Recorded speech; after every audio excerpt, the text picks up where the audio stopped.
welcome back to the Part-Time Players Podcast. This is episode 74. This is a video game podcast where two pals discuss the week's video game news.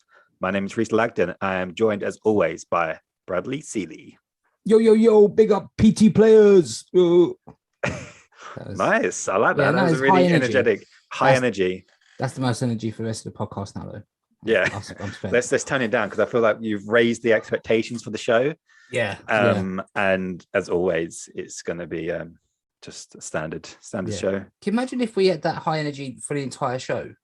Yeah. Do you want to keep it going? Yeah, with that high energy. I actually don't think I can. I actually got a bit of a heart palpitation just from that. So it's just, yeah. Your heart's like beating again. Yeah, exactly. Yeah. I say beeping. Yeah. No, I've got robot heart. Robot. Yeah. Robot yeah. Yeah, well, welcome back to the show.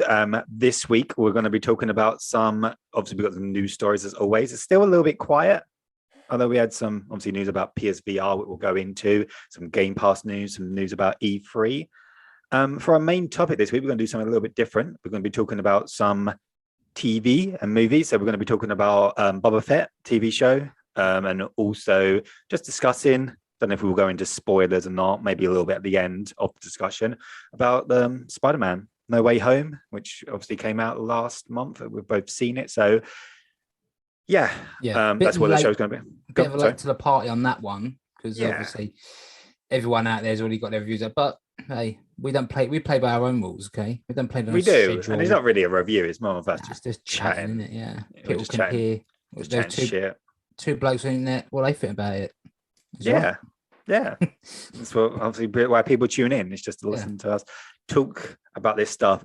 But anyway, please go and like and subscribe to the podcast as always. Obviously, you can find us on any podcast platform, and obviously just subscribe. And obviously, you get the little notification saying that we've popped up our new episodes on free Monday, as we always do. And I noticed the show is back on YouTube now, so obviously that should, fingers crossed, that should be steady going forward. And obviously, social media, as always, we've got a little link tree in the description as always. So go check that out if you wish. I did also notice. Oh, sorry.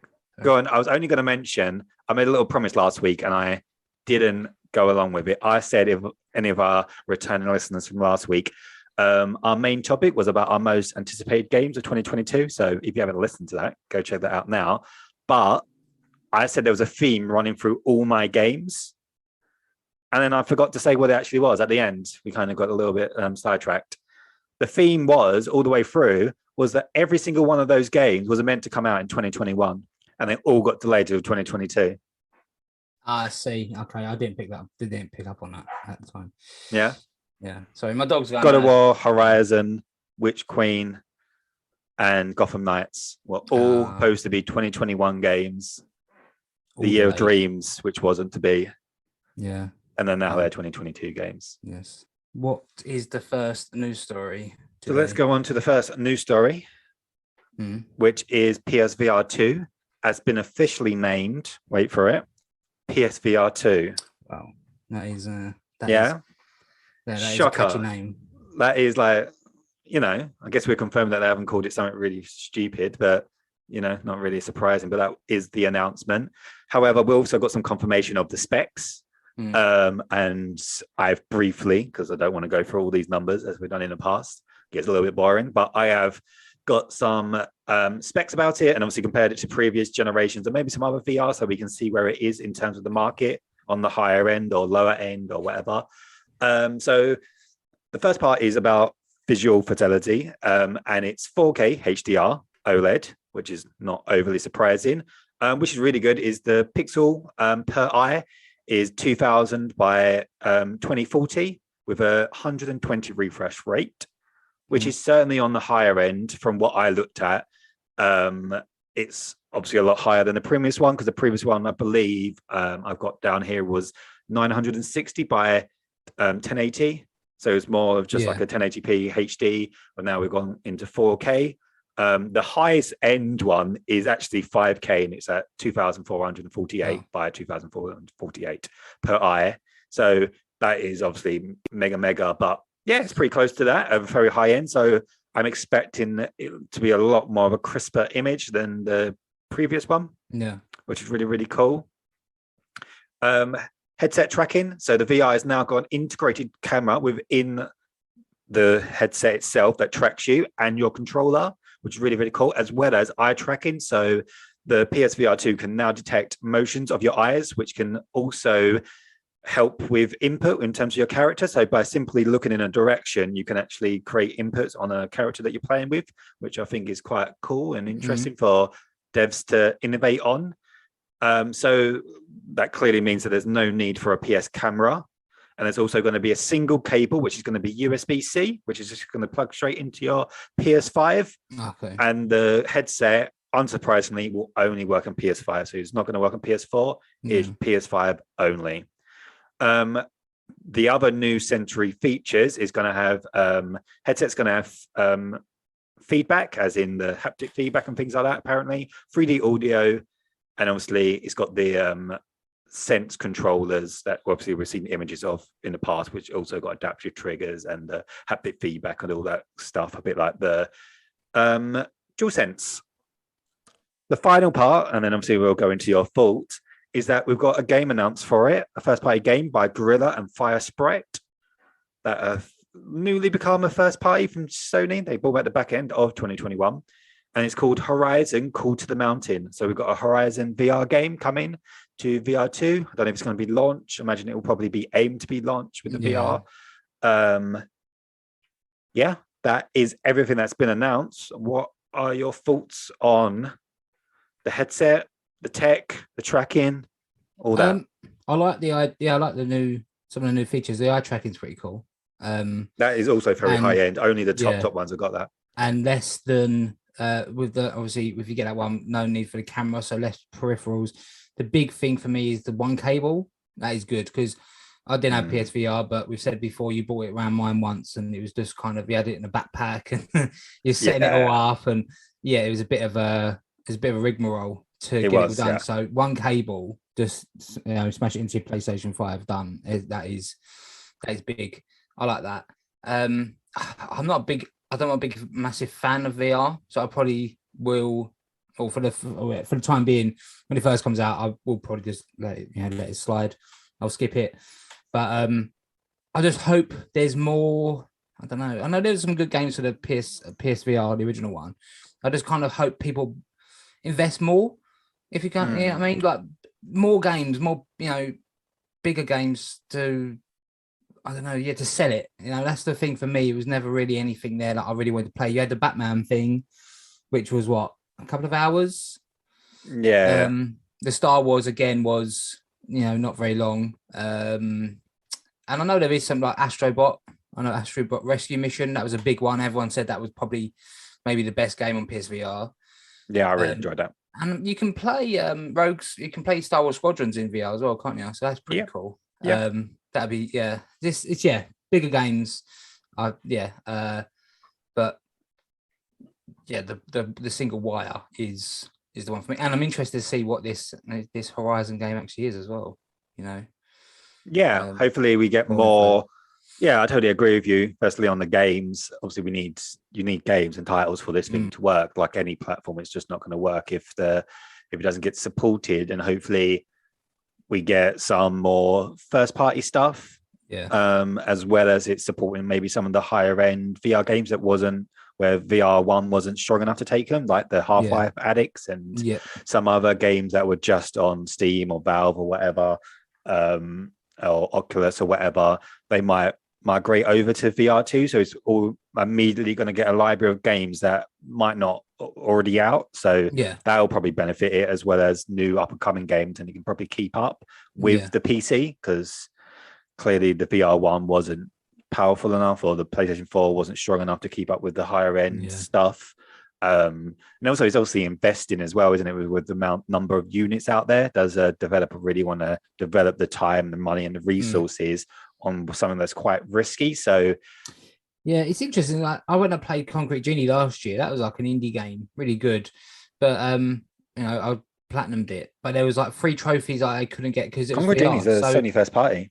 Yeah, so it had a integrated. They had like a few trophies integrated for VR on that, which is interesting. It's predominantly a single player game, but there's a little sorry, not a single player. Well, it's single player, but like normal, standard game, but they just chucked a little. If you had VR, you could just go for it. Like there's a few little things you could do in that. That was pretty cool. Yeah, I think that's quite cool as well. It's a bit annoying because it's always going to be sitting on my trophy list as a 97% complete because I can't get those trophies instead of 100. So, yeah. Okay. But, they should put those in like a separate list, really. Yeah. Yeah. Because if you can't obtain the platinum without having a VR headset, that's a little bit. I think it is in a separate list. So you got Concrete Genie and then you got the VR. But if you go into it, it says 100% completed. But then if you are just on a menu of trophies, it doesn't show it because you have to click. Okay, sure. Yeah, that makes sense. Yeah, that makes more sense. So you had the plat, right? I got the plat, yeah. Okay, fine. Yeah. All right. Yeah, I misunderstood. Going back to the actual specs of the headset. Yeah, no, I'm really, really pleased. Obviously, all these high-end specs were rumored, and we kind of thought it would be this. But yeah, I'm pleasantly surprised that they have gone for the lot higher end. It makes me wonder how much this is going to cost. Probably just as much as the PS5, I would imagine. I think close to 500 or 500, I reckon. But yeah, the ease of use is huge. It was so clunky, and you had that big box that came in, and you had to set it all up and then put it all away. It was such a pain. Where if you can just get it out and you can just plug a USB-C like at the front of the PlayStation, that's all you need to do. And you pop the headset on, and you can play, and you can just put it away. Yeah, that's so much more accessible for people. And I think that's a huge, huge hurdle that they needed to fix. Yeah. I'm sure the next one will probably be wireless. VR3 will probably be wireless. So, this is probably the step that they need to take, single wire, and then the third one will be wireless. But I'm probably also going to hold off at the beginning. I did jump in, as you know, and I pre-ordered the original because I just wanted to try it. I kind of knew what I was getting, and they kind of set their expectations quite fairly. I think they didn't overhype it. They kind of said this is like the PS1 of VRs. We're going to try things out. Some things are not going to work. Some things are. If you want to jump in. And I was happy to do that. And I don't regret buying it. Where now I'm kind of like, I've experienced it. I know what VR is. I don't need that. I'm happy to wait and see whether or not the games are there and it's an experience that I want. And if there is, I will then go for it. Also, imagine availability is going to be really, really hard to get these. Yeah, it's still maybe even more than the PS5. Yeah, it's still hard to get. Like we said last week, it's crazy. It's still hard to get the X and Series X and the PS5. Yeah, it's mad. It's over a year old now. So the availability on this is going to be tough as well. So I'll happily step back. One other thing, I don't know if this would change it, but like the first VR, man, it made my head hot. Like I remember one point, I don't know if it's just because I'm a hot guy or like, whatever, but I was sweating. Like it was bad. Yeah, no, quite a few people had that because it had that foamy, spongy kind of texture inside, which made it personally quite comfortable compared to other VRs. I've not had that many VR headsets on, but it was made it quite comfortable. But yeah, no, a lot of people tried mine, and everybody would like come out like, Jesus, I'm really sweating hard. Like. I'm dying. How is it, Brad? I'm in an X-wing, but I think I'm dying. Yeah, I'm sweating. Yeah, it's really stressful. But my first little story here. My first VR experience in general, right? First ever was went to the O2. They had like a Game of Thrones exhibition. Went to the O2 and like you put this VR headset on. You're supposed to be going up in the lift, up the wall.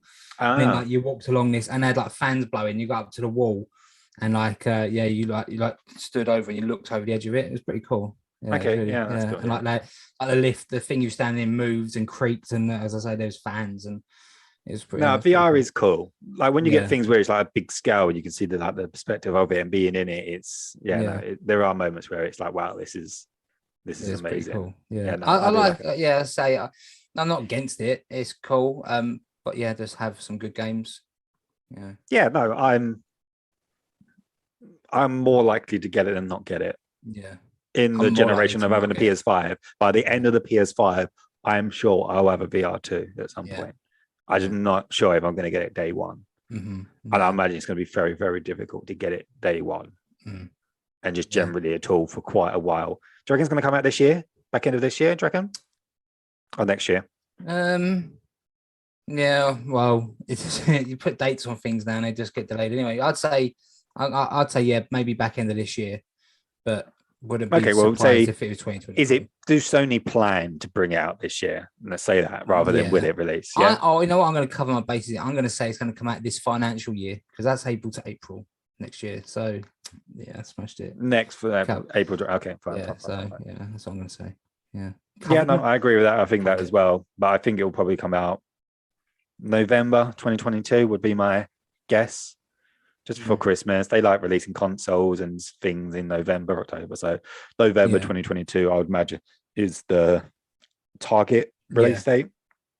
I think it makes sense. Basically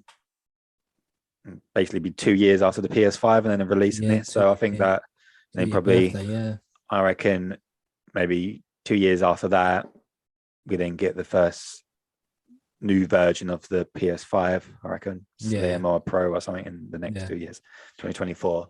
So sweet. I imagine that is the target and the aim. But we'll see how it goes, see when it does get released, and we'll have to, obviously, fingers crossed, hopefully they support it and we get some really, really good games. Yeah. But I reckon Astrobot, the next Astrobot will probably have VR. I want Astrobot. I want an Astrobot to just be, standard game. I love that game. Might get both. It might be just like a feature.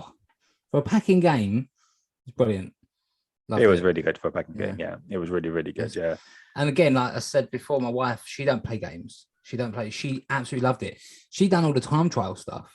So she like you had to beat all these time trials. She just done it. She just rinsed them. She was like, yeah, I'm gonna do it. And then and she asked me, she's like, what's another game like Astrobot? And it's like, well, you don't like really like, you got Crash Bandicoot, you don't play that. You don't really, so I mean, nothing you'll like.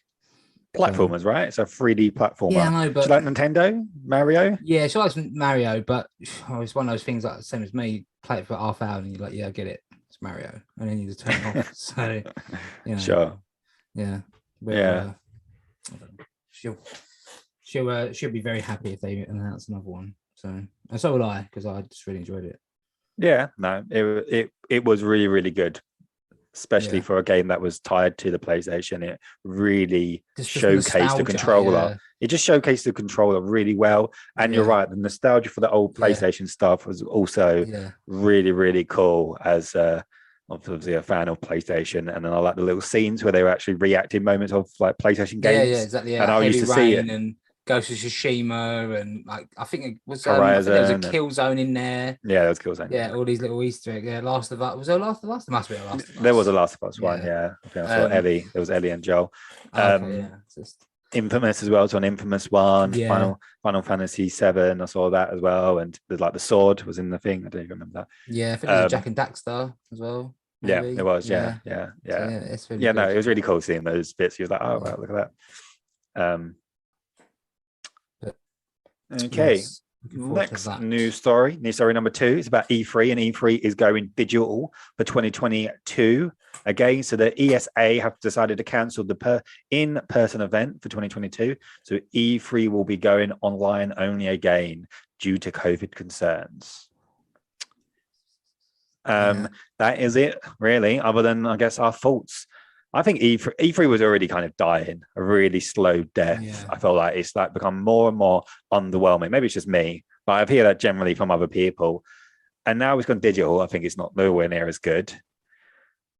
And a lot of the other big publishers just like to do their own thing now. Like Sony doesn't bother turning up. No, Nintendo. EA doesn't turn up. They do their own EA Play Live like a week after. The only people that turn up is Microsoft, Nintendo, Ubisoft. No one cares about them. And that's it, right? Yeah. Square. I think Square might do their own thing now. What was it last year? Capcom. It was literally games that was already out, and it's like, why are you here? Why did you bother doing anything? Yeah, it's just absolute crap. I don't care about E3 anymore. Like we said back in the day, it's been good because you used to, even if you waited up and watched it, or I used to like get up and the next day check, social media all night and see all the trailers that have been announced. It was really cool, really exciting. Good time for, if you're interested in games, it was a good time. But it just, like you say, everyone does their own thing now. So it just kind of just don't need it anymore. No. And I don't know why they're making the call. When's it, July? It's only June, right? June. So why are they making the call in June to call it off? It could be in a different place by June. You know what I mean? I don't understand. Like it last year, it seemed like everything was getting back to normal, but then this year, everything seems to be going backwards again. Like I don't understand. Yeah, I agree. I think it's a little bit soon to announce that it's not going on, Mm. particularly where America is at the moment. Like I know the CES, which is like a tech thing, because I quite like tech. I've been Yeah, watching in some of that. Vegas. Yeah, That's ongoing right now in yeah, Vegas. yeah. Like literally right now. So the fact that a big conference, which is probably might be bigger than E3, I think, um, is ongoing in Vegas right now, and yet in LA in June you can't have E3. I don't know. I Yeah. just think, all right, they probably have to take precautions. I'm sure they're doing the same in CES. You probably have to be like Yeah, vaccinated and wear a mask, and maybe you have to do a test a day before or 2 days. Do you know what I mean? Like do all those things, but I think they kind of made the wrong decision for them, really, because I think the whole novelty of it is people being in the crowd, and you build that hype and stuff, and people playing games and stuff. Yeah, I just think this is rubbish. I don't. Yeah, I think I just don't care about E3 anymore.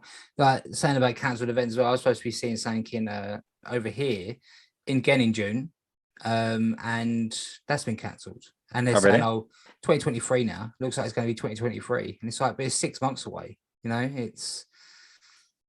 I don't know. Yeah, it's It's a mad.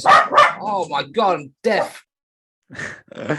It's a mad world we live in. It is this. It is crazy. Yeah, it's funny how some things are going ahead and some things are not. But hey ho, their choice, I suppose. But yeah, I definitely think they're making the wrong decision, and maybe they should just stop doing it altogether. Yeah, just cancel, just stop it. I mean, just yeah. It was going downhill before the pandemic. So during the pandemic, it's definitely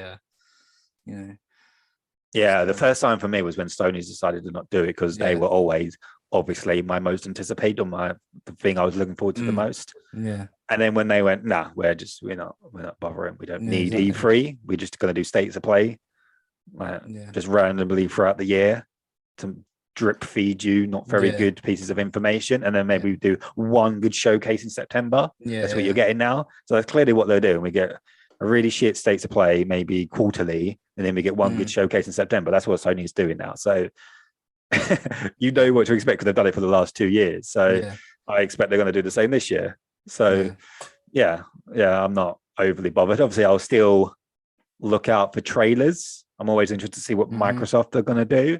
I'm sure they're going to have some big third parties. And obviously, I'm interested to see Starfield. I'm sure that will have a big presence there this year, surely, because that's their big flagship game for 2022. So I imagine that will definitely lead. Even that, Bethesda not being there separately. Obviously, they're part of Microsoft now, so Xbox. So that's a whole big conference that is no longer there. So I'll see Microsoft. I might look at see what Ubisoft are doing and who else turns up. But other than that, it's just going to be very not that much. Konami won't be there, obviously, because they don't make games anymore. Well, they released, was it eFootball, and it is just like it's just broke.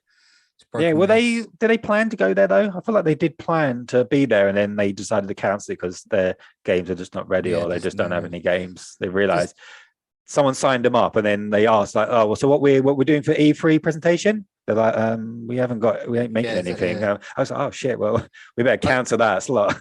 Talking about Konami, when we was in Vegas, did you see all the slot machines? Did you see how many of them had a little Konami logo on them?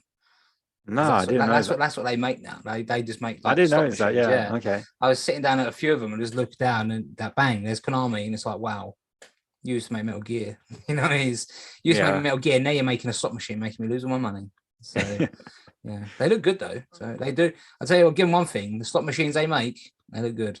They're good. They're very bright and addictive. So okay, well there you go. That's where they're making all their money. Yeah, exactly. Yeah, all those machines.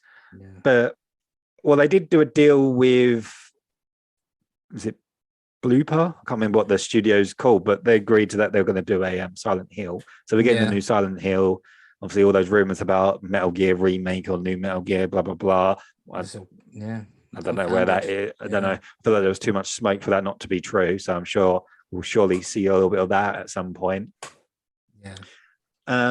Yeah, that's it really. EA do their own thing now, don't they? Just before or just afterwards. Surely we're going to see Star Wars. We're going to get Star Wars game. Fallen I've seen a Order? lot of places that Fallen Order 2. Surely. Like, I thought it was I've going to seen get a that load of last year. But people were like, oh, and it's sooner than you think. It's out this year, and it's like it's not going to be out this year. You know what I mean? It's like no. It's got to be announced this year, surely. I thought it'd be announced last year. It should be Last announced year, this year. Yeah. last year it seemed like it was the right time to announce, but maybe COVID delayed, so they delayed the actually announcing it. But that's in my pile. That's in my pile of backlog. So the original first one, yeah, it's a good game.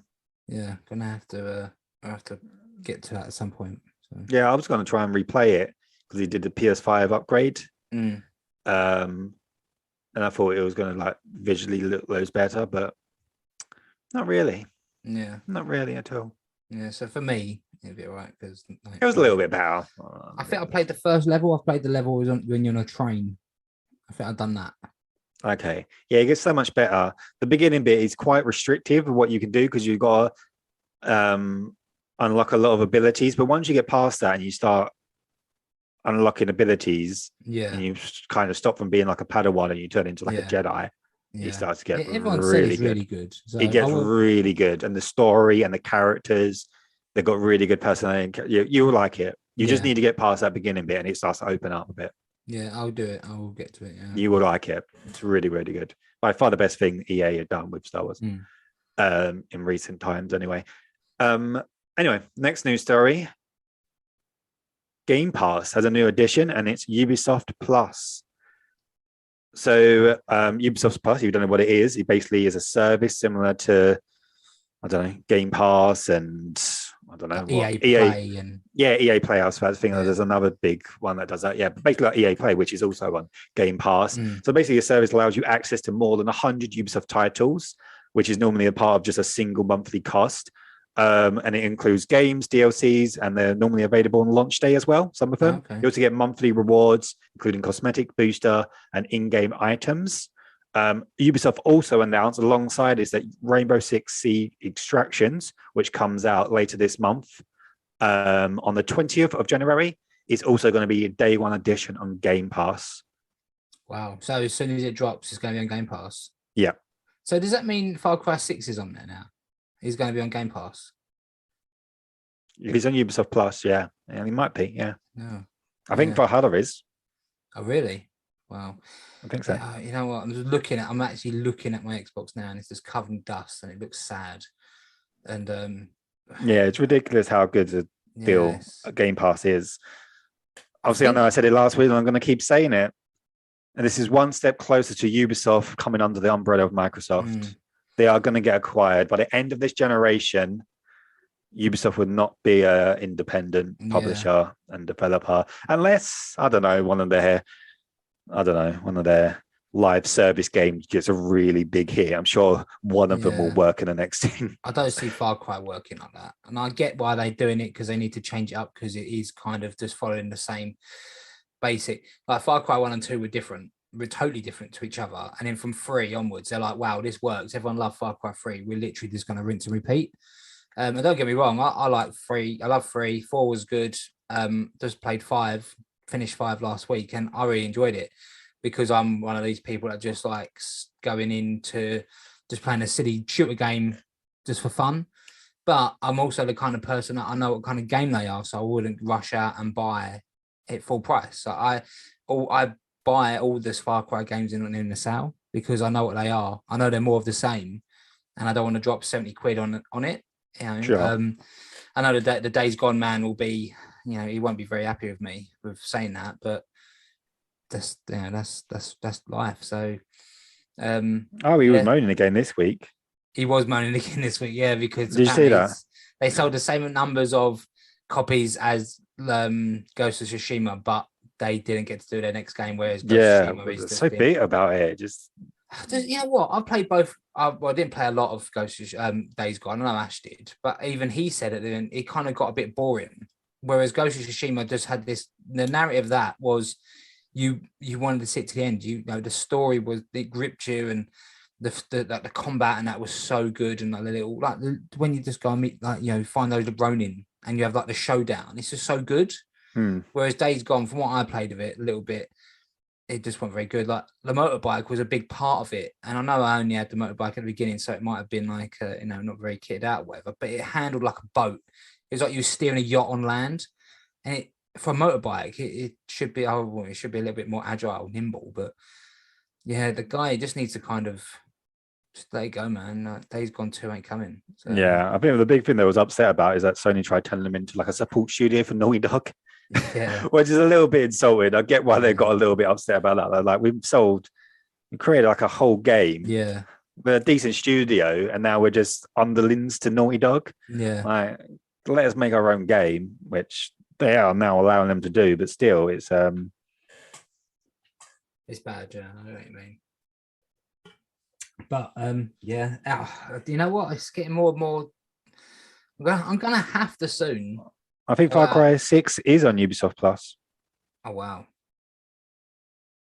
Oh, you know what? I'm gonna have to go out soon and get a thingy. I'm gonna have to go get an Xbox Series S because play you. Yeah, it literally says Ubisoft Plus subscription service, cancel anytime. Play Far Cry 6 and new releases on day of their release for this gaming subscription. Wow. Yeah, I'm gonna have to invest in an Xbox Series S. I think, like sooner rather than later, just to take it. Yeah. Well, with day one Ubisoft games are on there now. Kind of makes sense to play them over there, right? Yeah, exactly. Yeah. Yeah, that's big. But I get why Ubisoft done it. Obviously, security with money. For them, obviously, that's a big concern for them. And yeah, maybe this will. Oh yeah, it's huge, huge. I wonder if some games will be excluded from that though. I don't know. Yeah, I can see. Yeah, like their live service stuff and I don't know. Like I can see like what's Avatar? Avatar's coming out this year, right? They got their Avatar game at all. And then what's that? X Defiant, Tom Clancy's X Defiant. Is that the live service? Like the Division, but yeah, that's it. Yeah. No, or is that going to be free to play? I think that might have been one of their weird free to play ones actually. Oh, okay. So yeah, you got that, and then obviously the new Assassin's Creed was supposed to be live service, and obviously like you said, rumors about Far Cry and stuff. Yeah, and then they got their games that are just in limbo, like Skull and Bones and Beyond Good and Evil. Yeah, Prince of Persia remakes just kind of never coming out by the looks of it. Yeah, mate, where is that? Yeah, it's originally supposed to come out on the 21st of January 2021, got delayed, which I was pleased about the delay because I thought, it looks a bit rough. Yeah. All right. And then I realized I only delayed it by like a month or maybe two. It might have been delayed to like the end of February or March, something like that. And I was like, oh, wait a minute, that's not enough time to sort out all those issues. Yeah. And then it was like, oh, yeah, actually, we are going to delay indefinitely and not talk about it again. Yeah, it's like Beyond Good and Evil 2. Like again, like they mentioned that there's this and this that, and then there's nothing. Like that ain't never coming out. The director of that game is retired. He's left Ubisoft. He just left. Yeah, it's just like he announced that game. He also announced another game. I think it was called Wilds, which was supposed to be like I don't know if that was supposed to be an exclusive PS4 game. Yeah, supposed to come out back in like 2017, 2018. Yeah, he just didn't release either of them. And just retired and left. So, man. See you later, guys. So what about? I thought they just left a mess. What about these games? Stand it. Yeah, I can't be arsed anymore. He just woke up one day and just thought, just turn over and just press the alarm and just never came back. Yeah, he just thought, Do you know what? Ash has actually got Far Cry 6 for the Xbox, and he's got the physical copy of it. You know, and he could have just, if he'd waited a little bit longer, he could have just played it in Game Pass. So, yep, he could have done. Well, damn fool. When I went around there, I was like, "Can I borrow that?" And he's like, "I'm still playing it." And I was like, "Can I borrow it?" I don't care. Give it to me now. And he's So has he got the Series X version? Would that work in your one? I don't know. Actually, yeah, that's a good point. I don't know. Yeah, I don't need it. I don't know. I don't have an Xbox. I know it's all back and forth, but I don't know anything. I don't know. I've not played my Xbox in a very, very long. I don't know. I played it back last year. I played it in December. I played Halo, but then I thought I want to play this on a better console. So Yeah. Because it's Mm, like if you put your Assassin's Creed Valhalla PS5 disc in your PS4, would it work? no, I don't think so. Yeah. Even though it's kind of like, I No. don't think it would. There's a PS4. Do you know what I mean? No. It's the same game. Yeah, exactly. Yeah. Like I Yeah. own it digitally. I can download it on a PS4 Yeah. and I can also download it on my PS5. Yeah. No, I I have don't think it access to would. both. Same as Far Cry. If I had a PS4, I can download it. Yeah. Yeah. I don't know. That's a good point. But no, I am going to invest in the Series S. I just need to, well, you know what? Giving up a bad habit and I'm saving money. So there you go. I can just fund my other hobby of gaming. So just, Absolutely. Yeah. Yep. And the bad habit was crack. I've stopped smoking crack. So, you know, it's That's good. You're now vaping instead. Vaping crack. I'm vaping crack. Yeah. It's cheaper than But yeah, madness. Game Pass is just looking at more and more alluring. If someone was going to buy a console, not had a console before, and then you like know all the information about the PS5 and the Xbox or PlayStation on the Xbox, sorry, you're going to go for the Xbox because you're going to be like, I can get this Game Pass, and then there's hundreds of games on it where I can just play, and like day one games. Like I can remember it happened to me. I remember Gears of War 5. I'm not going to play Gears of War anymore because they're crap. But I remember Gears of War 5 come out, and I was like, oh, I'd like to play it, but I ain't buying it. And then I thought, I was on Game Pass. I can play it. But I didn't. But, you know, if I want, you can. It's on that Halo. You can just jump into Halo. It's Sure. Does that depend on what the person values the most? Like, right? If they want value for money, and they might not even be aware of how good it is. Like the average listener or the average player might not be aware. If someone like looked into it, if someone's done like done a lot of research. Yeah, sure. Yeah. For me, I'd rather have games with substance. I like the first party PlayStation games. But as someone who just wants, an entry level introduction, pick up a Xbox Series S for 250 quid, Game Pass, you in. You know what I mean? You don't have to worry about buying. You are right. Games. You are right with that. Yeah, no, absolutely. I'm just not sure how much like marketing, advertisement of how good Sony's games look. Like when you see the trailers for like Horizon, God of War, and their big games, I don't know, I'm biased because I like them, but I just think, wow, they just look so much better. Yeah. Right. Like I just don't see that when I see Xbox. Maybe Halo or whatever. Maybe Starfield will have that, but maybe Forza review into that. Yeah. Like, Fable. I've got high hopes for Fable when it comes out in about 5 years. That's so. Yeah, they just need to market it as just wow. Look at how good these games are. Yeah, that's all they're missing, I think, because I still don't think they've quite got that. I don't really see that much about it, but yeah. In a good position. Surely, I know they tried doing it this round about this time last year. They tried upping the prices and they got huge. Yeah, massive backlash. Eventually, it has to go up in price. It already wasn't making money, and they keep adding more and more things to it. Yeah, it's just not. Well, it's not profitable. Definitely, it's sustainable because of how much money they make. Yeah, it's sort of Excel money they're making there, so they take a loss. Yeah. But yeah, I know what you mean, and it's kind of just they get adding stuff to it. It's justified in increasing the price. So Netflix increase their price every year, and their programming doesn't really get much better. So I know it's different, like obviously gaming and TV, but sure, it's going to happen. Probably from their side to continue making the same quality or level or up in like the 4K or the resolution or the graphics or whatever it is to make the bigger shows. It's probably costing them more to make the shows. Exactly, but from what we're seeing and getting, we're like, oh, we're just watching another show. Yeah. Especially when they're now trying to compete with Disney. Yeah. Like the budgets of the Marvel and the Star Wars shows, they're like movie budgets. That's what Netflix is competing with. They're competing with. And Amazon as well. Amazon's coming out punching as well. They're like, obviously they've got the boys, Invincible. They've had them. The thingy's going into production now. I think it is the Fallout TV series. They've got Lord of the Rings, which is the most expensive. Oh yeah, the Lord of the Rings one. Most expensive TV program. Right? Is that this year? I think that might be right. Yeah, maybe the end of the year. I think it is. Yeah, I think it is. I think it's. Yeah, I think December. Yeah, see what that's Yeah. like. I've heard like worrying things. Some people, oh, it's like the internet. Everyone's You saying, some always hear people saying it's worrying good. things. I don't know. You've Yeah, got I to go know. back there. Some You see these people little saying clickbaity headlines. it's good. Some people saying it's bad, but I'll give it a go. If it's good, I'll watch it. If it ain't, I won't. It's like Nobody knows if it's good and bad. It's way too early, The right? Witcher season 2 got a load of shit because it's not book accurate or game accurate. But I've not read the books and I've only played the third game. And I was like, for entertainment value, I thought it was all right.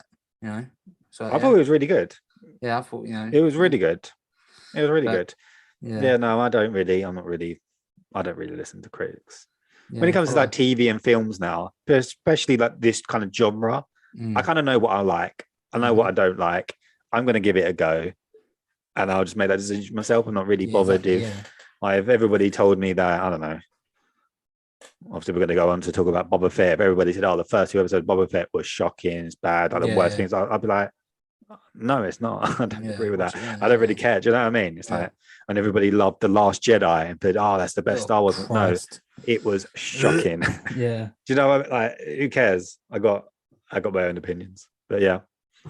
Anyway, segue onto the main topic. Oh, sorry, just one last thing. Mass Effect Legendary Edition is getting added to Game Pass as well. Oh yeah. So, yeah. You know what I mean? That's another big, back to it begun, because obviously Mass Effect was originally Xbox exclusive. So it's coming home. It's coming home. Yeah. That's a big one. Again, 3 games there, 3 full-length games. One of the best game series ever. 3 was a little bit weaker. 2 is up there with one of my favorite games of all time. You know what I mean? It's big. It's big. Yeah, no, they've got added a lot of value in the last year. In the last year, obviously, all the Bethesda games have come over. Yeah, all of them. Like, that's a huge library of games.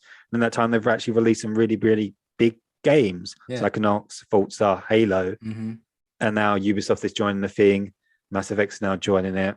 Yeah, it's good stuff. But yeah, okay, yeah. Main topic time. So main topic. It's time for the main topic now.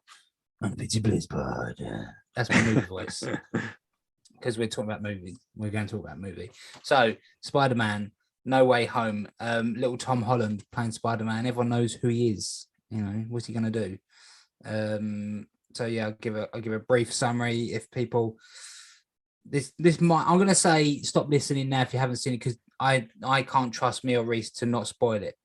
And everyone else has a different judgment towards a spoiler, don't they? So you just confirmed Spider-Man's in it, so that's probably... Spider-Man's in it, yeah. So yeah, from this point on, there will be spoilers, so you have been warned. So yeah, at the end of the last one, which was, what was it called? Far From Home. He gets leaked, his identity. He's getting, he's got a law on his back. Johnny Law's after him. Everyone knows who he is. A bit of what I thought was funny was Flash Thompson hated Peter Parker, and there he's just like, he's best friends with Spider-Man, and he's released the book and everything. I thought that was quite funny. Yeah. And then he goes to he goes to Doctor Strange and says, "Is there anything you can do?" I do a spell. The spell goes wrong, which we'll go into more detail. The spell goes wrong. Different dimensions come in. So then you've got all the villains from the previous movie franchises come in, big battles, and then that's it. So let's go into more detail now. That was a really good summary. Yeah, that was a good summary, wasn't it? That was basically the trailer. What the spell they done, you kind of think for like a big world altering spell, and other people have said this, I didn't think of this myself, but surely it would have been better for the spell to have kind of been everyone to forget what Mysterio said than brainwashing everyone else in the world. So that would have made more sense, surely. Yeah, I suppose. Yeah. And another thing, in the comics, more like there's people have secret identities, but in the films, not really anyone really does have a secret identity, do they? Everyone knows who Captain America is, everyone knows who Tony Stark is, everyone knows who the Hulk is, everyone knows who Black Widow is, everyone knows who Hawkeye is. Like, there's kind of, they're not really got secret identities, and like, would it have been such big? I think that the main driving force in the film of why he goes to Doctor Strange to get it reversed because they can't get into the college they want to go to, can they? Because, and his mates, MJ, and I was going to call her Mary Jane. Then it turns out in this world she isn't called Mary Jane. So MJ and what's his friend called? Ned? Is it Ned? Yes, Ned. Yeah, Ned. I was gonna say Niall, but I knew it wasn't Niall. Ned. Yeah, it's Ned. Yeah. MJ and Ned can't get into MIT either because they've been associated with Spider-Man, because obviously Ned is Spider-Man's guy in the chair. So they've been associated. So that's why he gets the. That's why he goes to Strange to get it changed. Oh, dog's barking. You kind of, I don't know, and wouldn't they have gone into more like okay, like you're gonna do this spell for me. This is gonna be, can this person remember, this person remember, and this person remember. Not that Doctor Strange just kind of. I think Doctor Strange seems a bit like he's like a rebellious teenager when he does a spell, because he just kind of was like, yeah, we're gonna do it. We're gonna go in and just smash it out now. And it turns out as well, Doctor Strange isn't the Sorcerer Supreme no more. Yeah, I thought that was quite interesting because he got snapped. So Wong is the Sorcerer Supreme now. Yeah, so, I thought that was pretty cool. Yeah, I thought that was cool as well. So obviously then the villains start coming through, which I thought was really good. I thought all the different villains. Although I don't think Sandman, I don't think they got him back. He didn't really see him, and apparently they just reused dialogue from the other film. They didn't need him to come back. They just kind of really. Yeah, what's his name? Hayden Church, the actor. Yeah, they just kind of. He must have said some lines. It sounded like there was some. All those lines were from the previous. Oh, I don't know, but like Spider-Man 3, right? You didn't see him actually, and like the bit when you did see him, it looked really weird. It did look weird. Yeah, it was a bit CGI'd and stuff like that. But I thought that was just to make him look like he did in the previous film, where obviously he's probably aged and stuff. I thought it was just more of a CGI to make him look younger and look like Sandman, because I imagine Sandman's not going to age because he's sand. The bit I'm going to say it now, the other two Spider-Men are in it, Tobey Maguire and Andrew Garfield. But the bigger one for me, the biggest one was Peter Parker's lawyer, and it is Matt Murdock, and it is played by Charlie Cox from the Daredevil series. So there you go. It's kind of with that, and spoiler for Hawkeye. 1, 2, 3. The one with you went full of spoilers. They just went straight in. The one with Hawkeye as well. So I'm giving spoiler. Hawkeye actually has Kingpin in it from Daredevil. So now it is, and I remember, if I can remember, they said they stopped making the Marvel programs on Netflix, but they had to wait 2 years before Marvel could use them again. So obviously that ticks over now. That stops, and now that's why they're putting them back in. And I think it's a brilliant idea, because everyone loved Daredevil in the TV series. I thought it was really good. I did as well. Charlie Cox plays a really good Daredevil, and to see him in the Spider-Man film, I was geeking out. I was like a child. I was getting all excited. I went to see my wife. She didn't know what was going on. She looked she looked at me like this is a grown man, getting excited over a film. But that was just what it's called. And when he catches the brick that's been thrown in through the window, and he says, "How did you catch that?" And he's like, "I'm a really good lawyer." It's just, I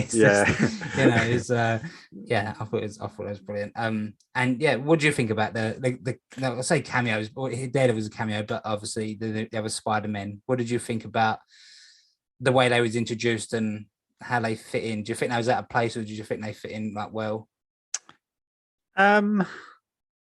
Yeah, I think they fit in quite well. I think they did it really well. I think it was done quite tastefully. Obviously, it could have been really cheesy, or it couldn't have worked. There were so many characters being bundled into one film.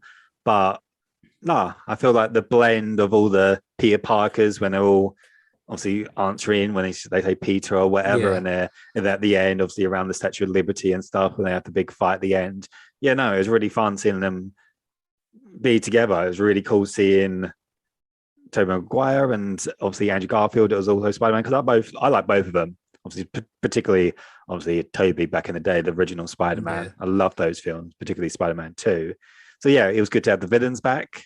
It's really cool, like Doc Ock and Norman Osborn and Electro, like Jamie Foxx playing Electro, and then what's his name? Dr. Connors is the lizard as well. Connors, and stuff like that. So yeah, no, it's all the cameos, all the people that brought into it. I thought they did it really, really well. I like that they referred to the lizard as a dinosaur. A couple of times I was like, "It's a dinosaur."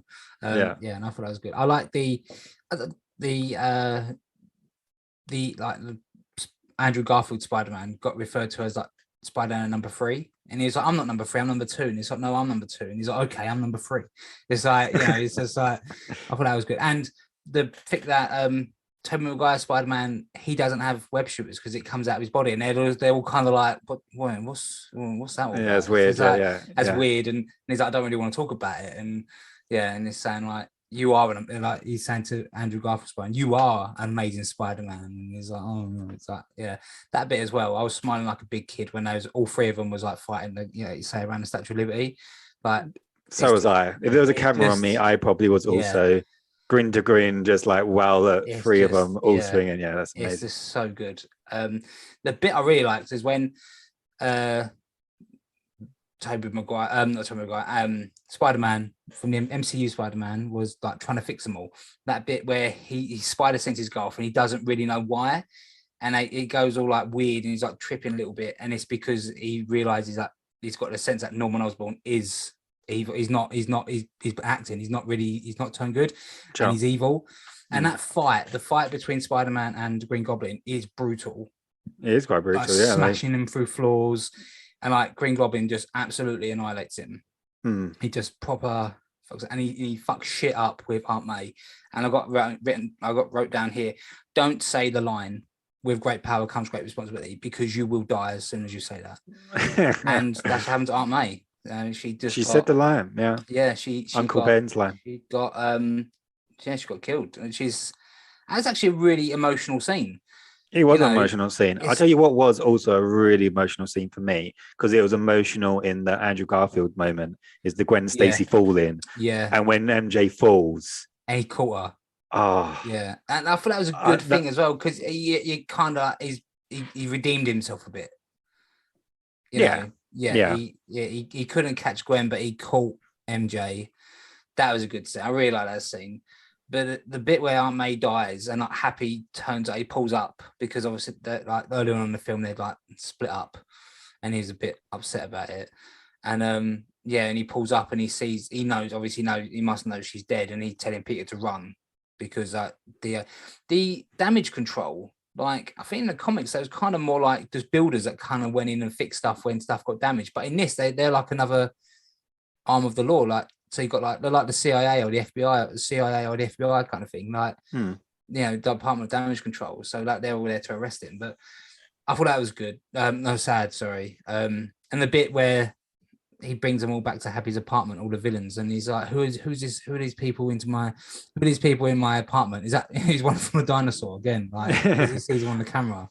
Yeah. But that was it had like it's like deep parts in it. The final battle. I was going to say to you, what film did the Statue of Liberty get destroyed? Because they're rebuilding the Statue of Liberty, but I can't remember it ever getting destroyed in any of the MCU films. I want to say the last time there was like a big battle in New York was during. Obviously, the first Avengers, right, was in New York. 2012, and the timeline now in MCU is in front of us, isn't it? Would it have happened during the blip? Because obviously, it all fast forward, and maybe it got crumbled.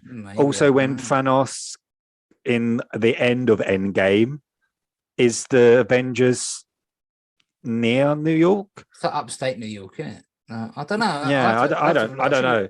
I think it must have happened at some point during the blip, right? Yeah. Because there's a lot of things, like even that moment when obviously a lot of people are obviously still gone before they come back. Yeah. You see, like, there's a lot of things are like overgrown, and it looks a bit of like a apocalyptic kind of. Yeah. Do you know what I mean? Like, I don't know, but.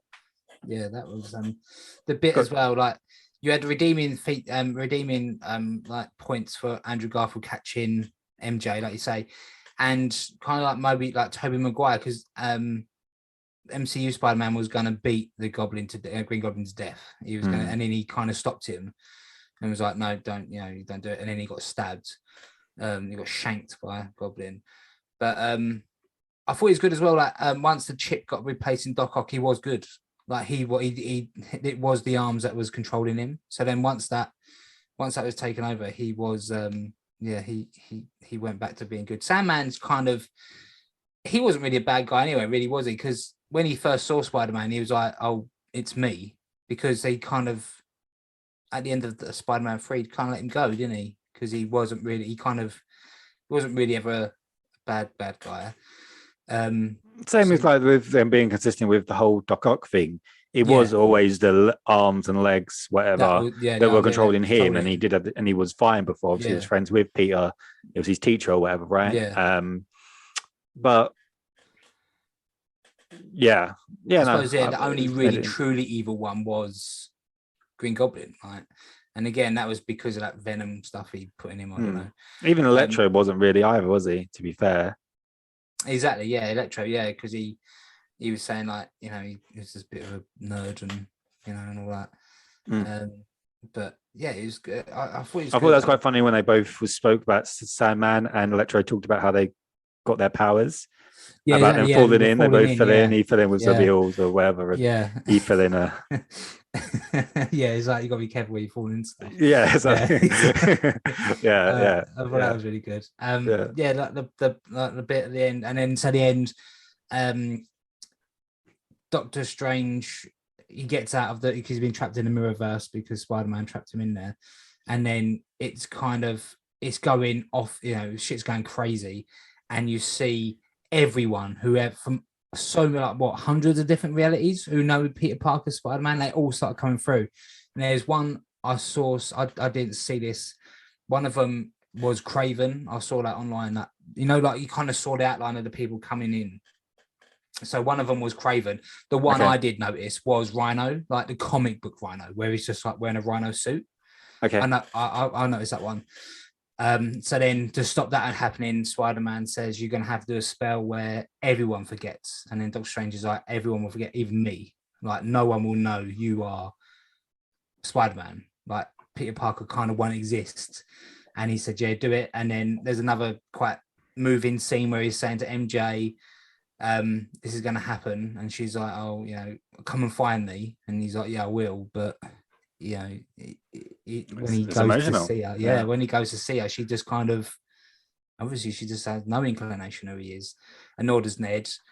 And he's on his own now as well. And a lot of people are saying that this is the kind of way the Spider-Man should be. Although in the previously, Spider-Man's had friends like MJ and his aunt and like Harry. But although it looks like Oscorp don't exist in this universe, so there is no Norman Osborn or Harry Osborn. They're not in the MCU. No. Spider-Man's on his own. He's got no money because obviously he kind of had all the money behind Stark, you know, Tony Stark stuff. He had Happy, he had all these a lot of friends, and everyone in the Avengers and Doctor Strange, everyone knew him, and now he's back to himself. And I think that's why he made a new suit, because I don't think any of the Stark suits would work anymore because it doesn't know who Peter Parker is. So he makes like a suit that's very reminiscent of both Tobey Maguire's and Andrew Garfield's suit.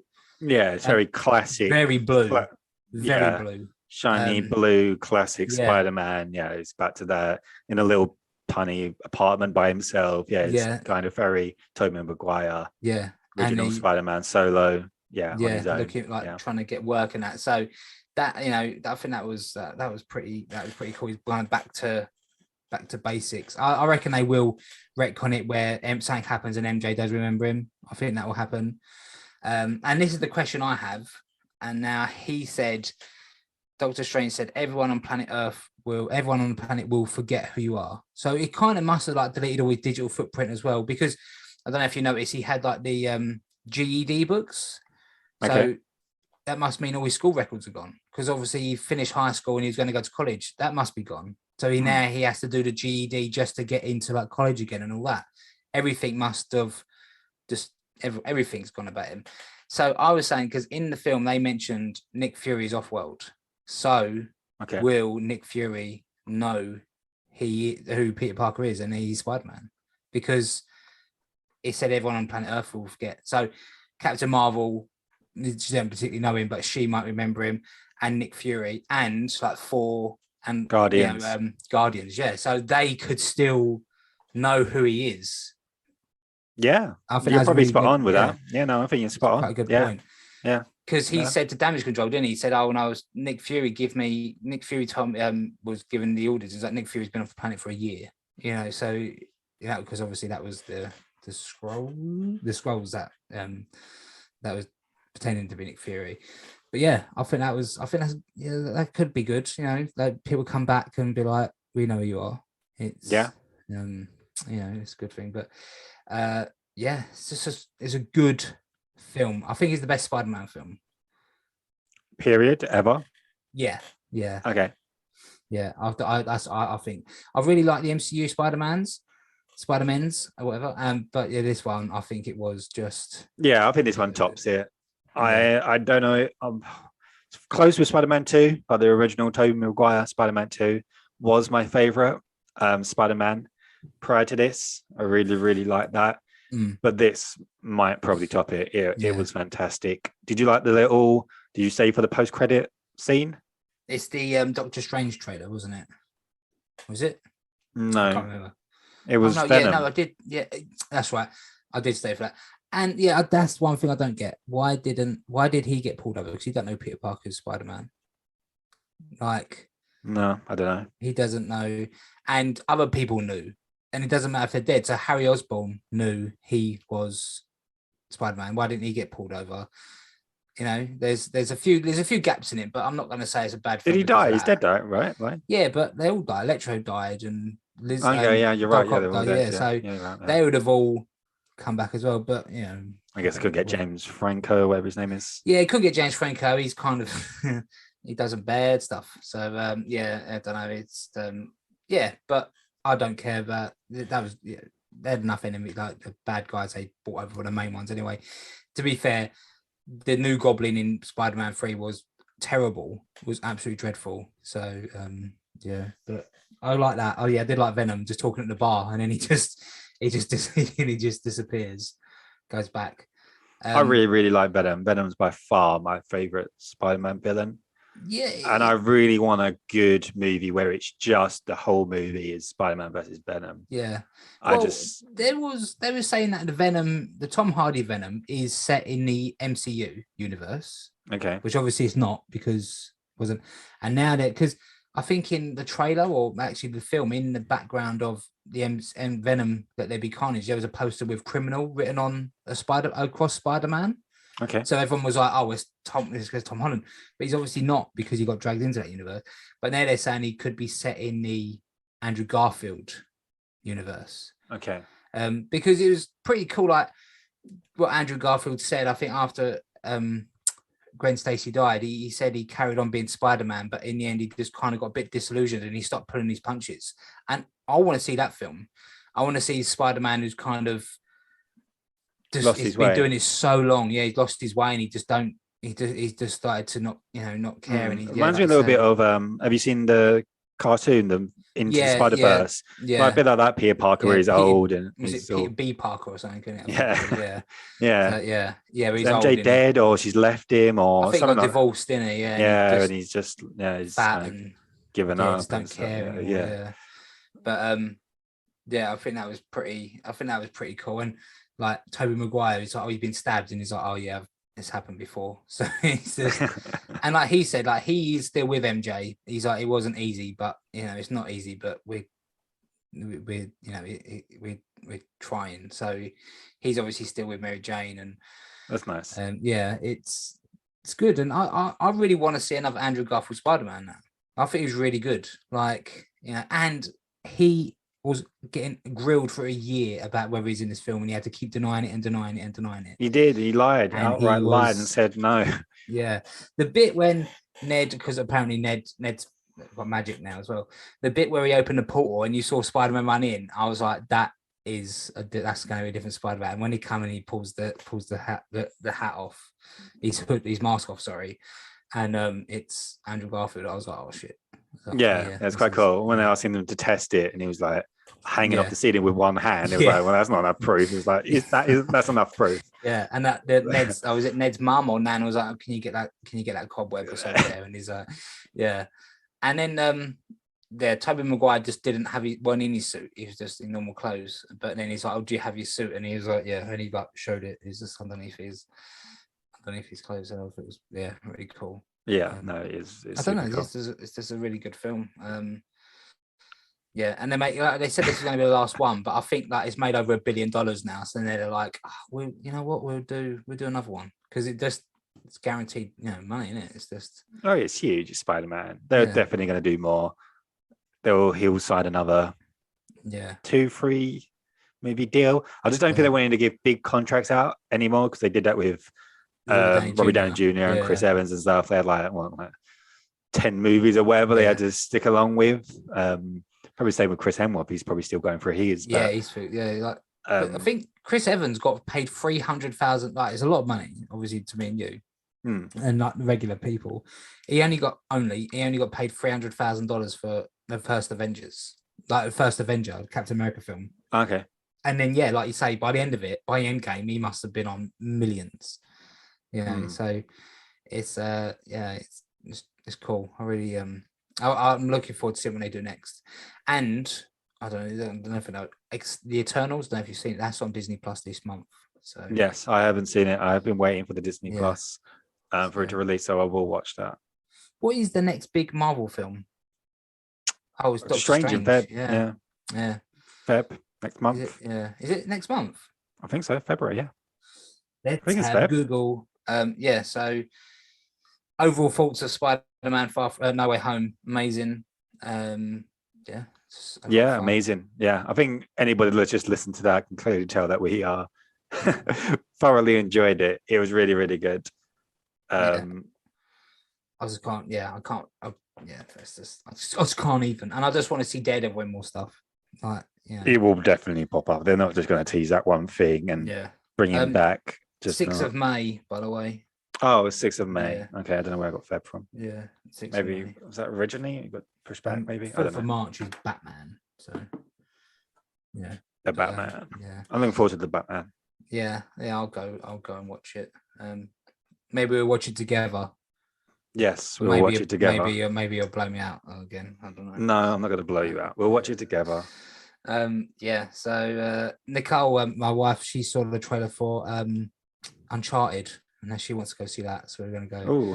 We're gonna go see that. Yeah, she likes Tom Holland and Mark Wahlberg. So okay. You see the poster where Mark Wahlberg looks so much more like Nathan Drake.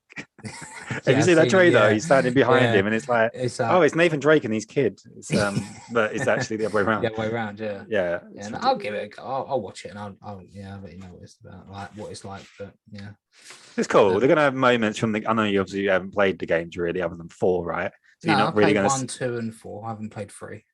Oh, so the trailer when they're doing the plane scene, that is from 3. Oh, okay. That actually happens in the game. The main thing from the trailer is the one game I haven't played. Yeah, that moment where with the crates and he's hanging out. Yeah, that happens in the game. Oh, okay. Yeah. It's one of those cool moments.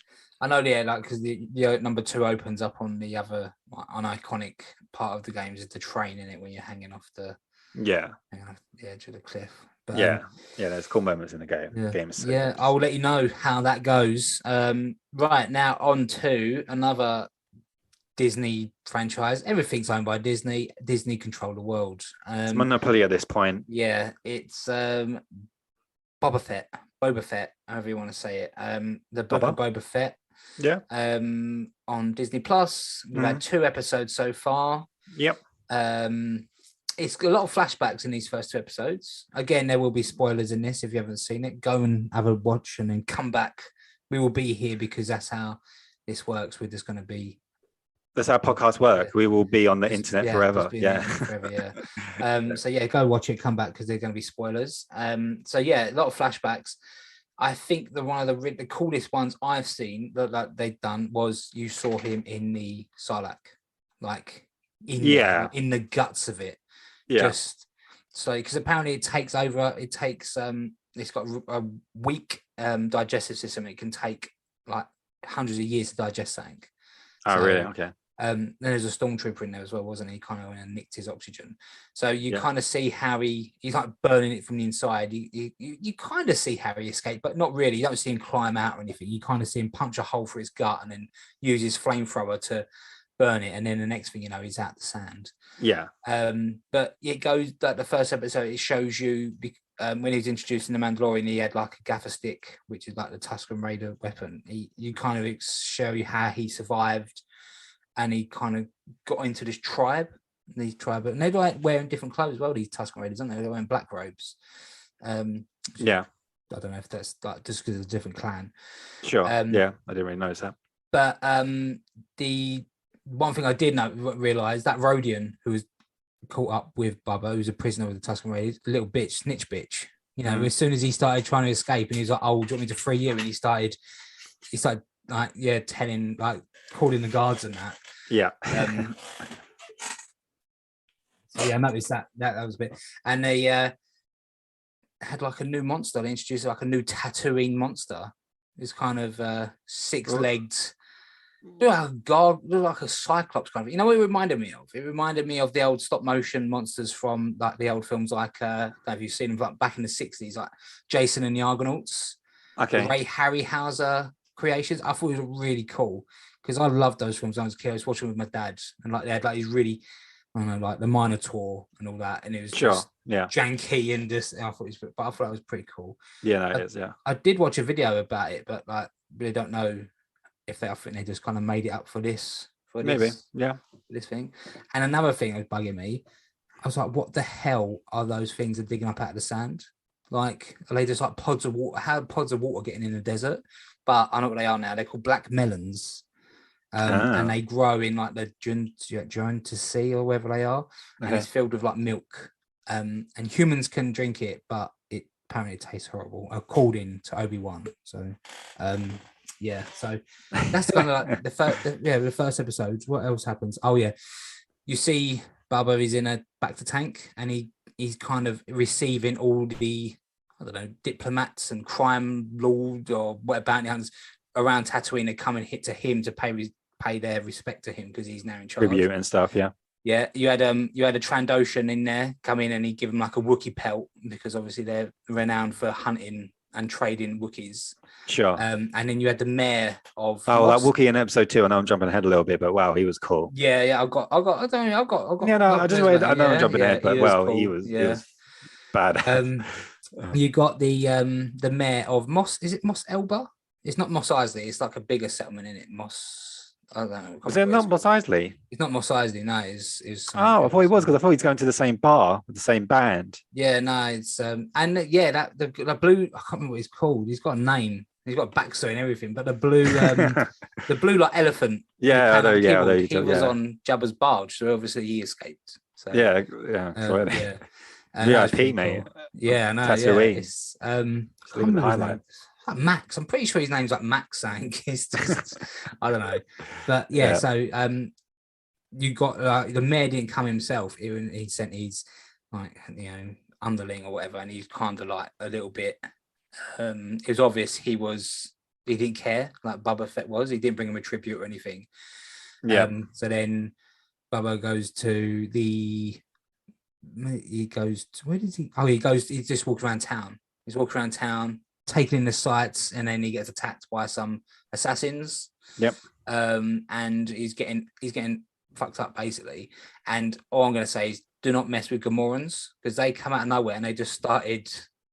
Their little like machete things, and they just fucked them up, didn't they? Yeah, and they did. Gamorreans. I thought it was funny as well when Boba Fett goes to the bar and she was like, "Oh, do you want us to feed and hose down your Gamorreans?" It's like they're not actually. It's like they are just animals. Yeah. Like, hose them down. Do you want us to hose them down and feed them? It's like, wow, they are seen as just the savages. They are a bit savage. Savages, but they're pretty cool.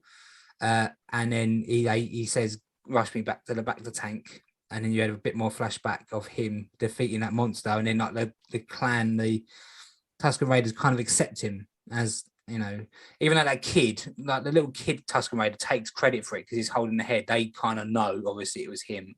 Sure. And they see him, and they kind of like accept him into the group. The second episode, Boba Fett I'll do like the main bit, and then I'll do the flashbacks. He goes into town again, and he goes to see the mayor because they find out that the assassins who tried to kill him were like an elite force And the only reason they got one of them to talk was because they pretended that their rancor was still down in the pit. Yeah. And he was like, the mayor sent me. The mayor sent me to kill you. So he goes to see the mayor, who's an Ephorian. And I've never seen like an old Ephorian. He had like grey hair over him, and I noticed as well, like their mouth looks like it's on the side of their neck. Yeah, like some kind of device, so we can actually speak English. There's a derogatory term for them in the Legends books. It used to be anyway, called people used to call them hammerheads, and that was derogatory. Oh, the planet I4. They've got a bit of a hammerhead shark. Yeah, they've got head. The planet I4 got destroyed during the Yuzhan War, and it was a big lush garden, but it got destroyed. Okay. So he's saying it wasn't me. He's like these assassins can't operate outside hut space, so they kill him. They said, and he's like, "Oh, thank you for bringing him to me." And Boba Fett's like, "I'm not a bounty hunter anymore." The mayor's saying, "I didn't send them. It wasn't me." And then you hear like this drumming noise, and then I think is it the mayor who says to him like, "The twins are taking this. Like they want Jabba's land or territory of his it's not yours to take." So then you go outside and there's two like huts being dragged along. That's what they keep referring to as a litter. Like these people having to fucking carry these two huts, and they look like they're struggling. And they're big creatures. They are, they're carrying them around, and Boba Fett says, "This is my empire. Bib Fortuna took over. I killed him, and now it's mine." And they're like, "No, he was our cousin. It's ours." And then one of them was wiping themselves with like a rat thing. As weird. He did. It's like a cloth. That's weird. And then he's like, basically, then that's when the black Wookiee comes out, and his name is Black Carsaritan or something. I'm pronouncing that wrong. That was like a really powerful, difficult. Carsonton. Anyway, he's a Wookiee. He's a mad claw. He got banished from Kashyyyk because he attacked someone with the claws, and obviously that's a big no-no for the Wookiees. Okay. So he's got banished. He went and joined like the fighting pits, like as like a gladiator. Sure. Kind of worked his way up the ranks, and he actually had metal put all over his hands, so he's even more of a savage now. He's actually had a fight back in when Jabba the Hutt was alive. He put a tax on all the moisture farmers to go. Like basically, these raiders went and stole all the moisture farmers' water. And then when I went to try and do it to Owen Lars, Obi-Wan Kenobi stopped them. So then Jabba sent Carston. He sent there to figure out who stopped him. Him and Obi-Wan had a massive fight, and he's got a scar above his face, the Wookiee, and that's from Obi-Wan. So Obi-Wan fought him and beat him. That is 100% going to happen in the Obi-Wan TV I was going to series. say you must be seeing this, Absolutely. That's why they teased it. Absolutely. He knows Boba Fett because they used to work together, because obviously those both bounty hunters of Jabba the Hutt, so he knows him. Okay. And now so now he's in the employ of the twins, these new huts. So he's got some like big backstory. Yeah, he looks like a really cool character. And he's just like growling. I think that's going to be who Jabba. I reckon Boba Fett's going to have to fight him like at some point in this series. Yeah. But he's been in the comics for years, this character. So he's like. Okay, that's cool. There's some backstory with him. Yeah, big backstory. And he, like you say, he knows Jabba. He knows Boba Fett. He knew Darth Vader. Like, done stuff for him. He's got history with Obi-Wan. He's gonna fight him at the end of this film and probably kill him. And also, he will definitely turn up. That in Obi-Wan. You mentioned, you might see that scene. I reckon you will. Yeah. So that was. I thought he was pretty cool. And then I think that is the end of the like modern, like the present day stuff. Yeah. In the past, you saw Boba Fett. He's getting on with the crew of Tusken Raiders, and then his train just comes past, like a cargo train, just like shoots him up, kills like a Bantha, kills a few of the Tusken Raiders. So then Boba Fett says to him, "If you give me a stick and a rifle, I'll find a way to stop their train." He goes to a bar, and there's some like raiders in there. He like beats them up. Like Steals bikers, all don't their they? Speeders. like a swoop gang kind of thing, innit? Yeah. He steals their speeders, and then he teaches the Tusken Raiders how to ride them. Yeah. And then he's like, "This is how we're going to stop the train." Yeah. So then basically they do like this train heist. I don't know what species they are on the train. I'm not sure either. Yeah, I don't know what they are, but he stops it. He stops the train, like the train crashes, and they take all the stuff that's on there. And then he says to the guys, then he like, you, if you want to travel through here now, you have to pay a toll to the Tusken Raiders because they've got like, you know, rights of the land. Sure. And he lets them go, and then they kind of initiate him even more into the clan after that. He has to make his he goes on like a spiritual journey, doesn't he? So they give him a lizard, and he's like, "Oh, a lizard, thank you. I'll let it guide me." And he don't know what to do with his little lizard, and they blow his stuff in his nose. Blows his stuff in his face, and his lizard like shoots up into his brain. Yeah. So he's tripping, and like I suppose it's like a rite of passage. He has to go find a branch to make his own. I think they're called gaffer sticks. I'm pretty sure from Knights of the Republic, that's what they're called. He has to make his own one of them, and then that's it. He's kind of. I thought it was quite cool with all the training you saw and all that stuff. Yeah, like all really the different, he's training with that other Tusken, but it must be like their best warrior or whatnot. So he's doing all the training, and they give him the robes, and then and he's in with the clan. I think that was pretty cool. It'd be interesting to see how because obviously he must leave them, and he gets his ship back at some point. You know, I'm looking forward to seeing how that. When he decides, because he seems quite happy living amongst them at the moment, when he decides to leave them and go get his ship. Does he not leave at the end of this episode? No, he's just there, and I think he comes out in his robes and he's just standing there like. Okay. I don't know why in my head I just pictured him leaving again. Yeah, I think maybe he sees that guy on Tatooine, that sheriff who's wearing his armor, and maybe that's because I remember in one of the like Mandalorian season 2, he sees Mando, doesn't he, from like afar, and then that's how it all starts, right? He sees he sees him, guy with the thing. Where's his ship? Like, where's his? Is it still parked where it was before he went to? Is it in Jabba's palace? Is it? I don't know, but sure. It'd be interesting to see that. Another because he has his ship when he turns up in Mando, right? Yeah, he has his ship then. Yeah, he does. Yeah. Okay. Yeah. Another good thing as well. Interesting. He said to the guys who's running that. All the cargo on that train. If you carry on walking there, you'll reach Anchorage by sundown or sunup. And Anchorage is the main town where you go in Knights of the Republic. That is okay. That's cool. That is the spaceport where you land, Anchorage. So I like that. I like that quite a lot. That reference. Yeah, that little reference. Yeah, no, it's cool. I'm really enjoying it. Another thing I'm really enjoying. I really think Star Wars is really good when it stays away. At this point now from the Skywalkers and that whole saga, when you can just have little isolated things, it's just set on one planet, that one character, and you can just make it really interesting. Just put it in this. Do you know what I mean? Like, I would like I don't know what character necessarily, but like a really cool show just set on Coruscant or something. Do you know what I mean? I think that would be quite cool or something like that. Or Naboo, or I don't know, anything. Anyway, it's really good. Gungan show. Like the Gungan show, yeah. I really like it. I'm enjoying it.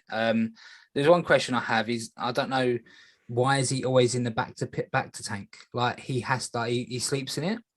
So some of the things are he is got like degenerative condition due to being in the Sarlacc, because apparently when you're in a Sarlacc it injects you with like being in there isn't good anyway. But it injects you with like toxins and that to keep you alive. You can keep you alive up to for hundreds of years, right? Because it's sending you fresh when it eats you. Sure. So like it could be that. Because you notice when he comes out, he's totally scarred up, but then in the present he's not. So that must be obviously the back to healing him. Yeah. But I think that maybe that's something they're going to do. They're going to show that he's not, because he's kind of not. Obviously, he's old. Although he's only supposed to be 40, right? Looking at the dates, is that he should only be 41. But he kind of moves old. He looks older, doesn't he? He's not as nimble as he used to be. But yeah, I want to know why. The actor's definitely older. The actor's definitely older. Yeah. Yeah. I want to know why. Is it doing with him being a clone, perhaps? Yeah, it could be, but he never had any of the. He aged normally, didn't he? He did. He didn't have like the rapid. Yeah, it's an unaltered Yeah, clone was yeah. what Django wanted, right? But yeah, it'd be interesting to see if that's if that's got anything to do with it. Why he Sure. was in there, because he says to the Gamorreans, didn't he, as well, when he got attacked? Are And you he sure kept it's only getting, like, 40 years? You sure it's yeah, not because more? he was born like I think it was like 30 something years before the Battle of Yavin, and then from the Battle of Yavin to Return of the Jedi when he went in the pit. So 8 years, maybe something like that. Yeah, so he's like should be Okay, like yeah. 41, 42. Yeah, so I just thought there was a longer time period between Attack of the Clones and like Jedi, really. I just thought yeah, the Empire and all that. I don't know. I thought there was a lot longer gap, but yeah, maybe not. yeah. I don't. Yeah, how old is Luke and Leia in it? 18. And obviously they was born at the end of In they was born at the end of Revenge, and then they in New Hope they're like 18 maybe. yeah, I guess, So yeah, yeah. yeah, yeah, sure. So but yeah, really good series. Really enjoying it. Only 7 episodes, which is an odd number. I don't know why Okay, they've oh only yeah, done I thought it was going seven. to be 8 again, but okay, Yeah, fine. but seven. Yeah, 7 episodes. Don't know when Mando's coming back. Don't know. They haven't confirmed, have they? It was supposed to be coming around about the same time as this, but then they Yeah, decided to delay it till this year. yeah, But I would imagine it would be March, April, maybe. Yeah, maybe. I don't know. Maybe they've decided, well, we'll just get people waiting. We'll just leave this till December. yeah, yeah. Maybe they just think, Yeah. oh, people can Because wait. Obi-Wan, obviously no date for that yet either. So we know they're coming. It's just when they do. But Yeah, when do they? I feel like they do like a conference thing and they give us all the dates. I feel like Disney do a thing and they give like they do their slate. is it D20 D D23? D23 or something, isn't it? Yeah. Yeah, So, maybe. When's D23? but yeah, if you haven't seen it, I don't know why you listen to this because it just ruined it for you, but watch it. It's good. And we've got a few more Star Wars. I can't remember what else we've got. We've got Mando and Obi-Wan, and then what else? What else is there? Well, D23 is not till September, so it's not. Oh, okay. Maybe. Yeah. Not You much know what? The announcement. Disney TV is good. Hawkeye. We didn't talk about Hawkeye, but obviously I watched all the Hawkeye. That was really strong. I really like that. I thought that was really, really good. Yeah. Really good. Their TV outside, I wasn't a huge fan of Falcon and the Winter Soldier. Yeah. I think that's by far been the weakest show they've done. I think that kind of got ruined. I think they were supposed to have a plot line of that of a virus going around the world. And then because of the pandemic, they tried to change it. And they just kind of it affected the story. That's what I think happened with that. So yeah, that was the weakest one. Yeah, because it didn't really have any plot. I feel like that was the biggest problem. Yeah, I feel like exactly, more, yeah. I don't know, social justice kind of took too much of a front for me, and it just lost no plot. There was nothing really much to it. Yeah. And for me, I was just like, oh well, at least have something interesting. You can talk about social aspects and things like that if you want to. A bit like Watchmen, which is not a Disney thing, like the HBO Watchmen show. Yep. It's got a lot of like social, but it's such a good plot and such a good show. Yeah, really good. Yeah. Not making any more of them, are they? They said they was only going to do one series and then that was it. So I thought they was doing season 2. No, definitely doing it. Oh wow! The guy who done it, I think he said one and done. So yeah, that's it. Wow, I like that. I like that series. He's the same guy that wrote Lost as well, ain't he? Yeah, I think it was. Yeah, was it Lindelof? Is it Lindelof? Yeah, it's Lindelof. Yeah, Damon Lindelof. Yeah. Yeah. But yeah, it's really good. I can't remember what for Marvel shows have there been. Hawkeye, WandaVision, Falcon, Winter Soldier. What was the other one? Loki. Yeah, Loki was alright. I like Loki. Yeah, but Hawkeye was by far, and it's good as well because, like I say, Hawkeye again, spoilers. Bringing in the Netflix, Disney, bringing Kingpin into it, bringing tying. I think it was really cleverly done the way they've tied him into the MCU. Yeah. It kind of makes sense that he is the big bad, and it also then it backdates all the way back to like I don't know. Falcon and the Winter Soldier and that woman turning up who hired the new Captain America and obviously now Black Widow's sister Yara. Is it Yara? Is her name Yara? Yeah, maybe. Yana, something like that. Hiring her, and obviously she works for the Kingpin. Yeah. Like, I don't know, things like that. It's like, oh wow, because they've got so many established characters and they do all that. They're so good at doing that, and that's why I feel like I said, with the whole Wookiee thing in Boba Fett, he's absolutely going to turn up in something else, and that reference is it's really good. Kingpin in Hawkeye as well. In the now he's been put out of the MCU universe. He seems a lot more powerful. He seems more like comic Kingpin because she shoots him and he does nothing. He doesn't affect blown him. up.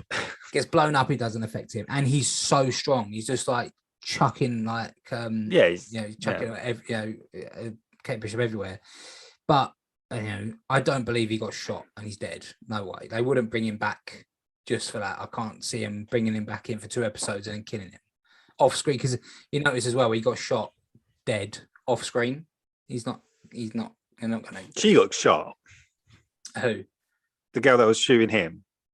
Oh, do you think? Yeah, do you think because she's a character in the MCU as well. I think her name's Sonic. I think. Okay. So, but I think either she got shot or she shot him, but she thinks he's dead, but he's not. Yeah, he's not. He's definitely not dead. She got shot. And it could even be they might show that, and it might be an actual established character who shoots her. Yeah. Punisher. Okay, yeah, it could be. Yeah, it could. Yeah, someone. It could be. If they'd done it, it would be amazing. Do you know if it was Bullseye?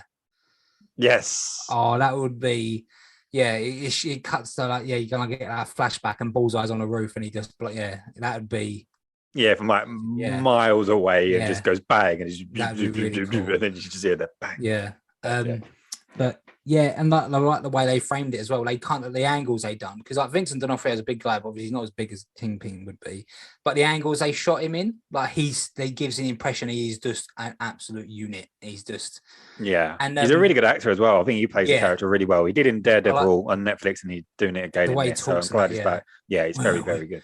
We are family and all that. It's just And again, the outfit he's wearing, that white suit with a bright red like Hawaiian shirt, that's from a comic as well. That's from a comic run. Okay, that's cool. That's good. Nice. Just Disney TV shows. I very good. 1000% like the Star Wars TV shows over the films, like the last few films.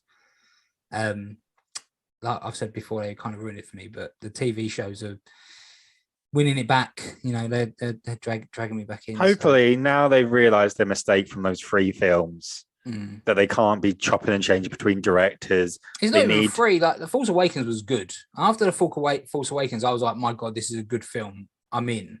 Yeah. Even though it was kind of like a rehash of A New Hope. But Last Jedi and Rise of Skywalker, no thanks. Yeah. I think what they need to do, what I was kind of going on to, was they just need to establish like the full story, have it written from beginning to end. Doesn't matter who's directing it, I guess, if you want to change director, but the story. That I think the problem was that they were just making it up as they're going along and realize, oh shit, we need to shoehorn the Palpatine in at the end. It was so ridiculous. Weird, stay away from the Skywalkers, stay away from this timeline, maybe go way back. I'd like to see it in either Old Republic, New Republic, that kind of era. Is a completely new story, have it all written and go from there. I think that would, I think that is, and I think it'd be good. Let's do that. Yeah. Brilliant. Cool. So I think that's it for this week, right? Only we do what we've been playing. I know you've not been playing anything. You're turning into me. I have not played anything this week. Second week in a row that I've been playing video games on a video game podcast. Wow. Completed Far Cry. Went in, picked up a few more trophies that I could easily get. I had to beat to death a bull with my bare hands. That was interesting. And I had to kill a bison with a baseball bat just for trophies. That was for trophies. Yeah, trophies. Yeah, but I'm not going to be platinum it because there's a lot of online stuff and Sure. So I finished that. That's off the backlog list, and now I've moved back onto Spider-Man Miles Morales. So going to be playing through that.